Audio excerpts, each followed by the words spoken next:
So yesterday I had to show up to traffic court.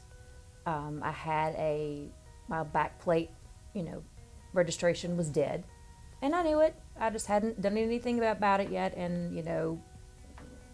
blue and red pulled me over and give me a cause to action to fix this thing. So yesterday I had to go to court. It wasn't a payable ticket, so I show up, and I'm looking around, and the first thing that I notice is that most of these people don't look like me. They're dressed different, they're acting different. But we're in court. I've never really been in court before, whatever. So the first session kind of goes, and it's the judge then addresses the second session of court, which I believe is traffic court for my ticket, my moving violation. And he says, "Okay, you have the right to remain silent. You have the right to attorney." And I'm like, these people are being Mirandized.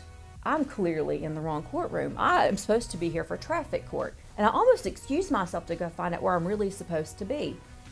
And then he proceeds to say, if you're here for a moving violation, then you can show your proof your proof to the attorney. And I'm like, this is traffic court. And so he starts going through the docket.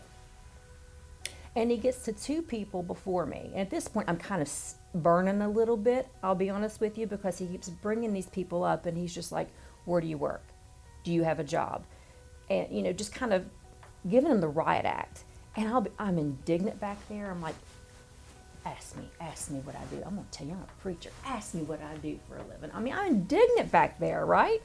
And so two people before me come up, and he is a sex offender. And I'm like, you have me in the same room with a sex offender? I'm here because of a moving violation. So now I'm haughty. I am indignant in the back, and I'm waiting. I'm just gunning for my opportunity. And so God quickened my spirit, and he said, when did I ever tell you there was a degree to sin? And it stopped me in my tracks. And so I did what I needed to do with my ticket. I showed my proof of registration, and I got in the car before the Lord. I'm like, show me what you mean about that, God. And he said to me, you knew you were driving on expired tags. Yes, sir. You knew what you were doing was wrong. Yes, sir. So did he. He knew what he was doing was wrong, and there's no degree to sin.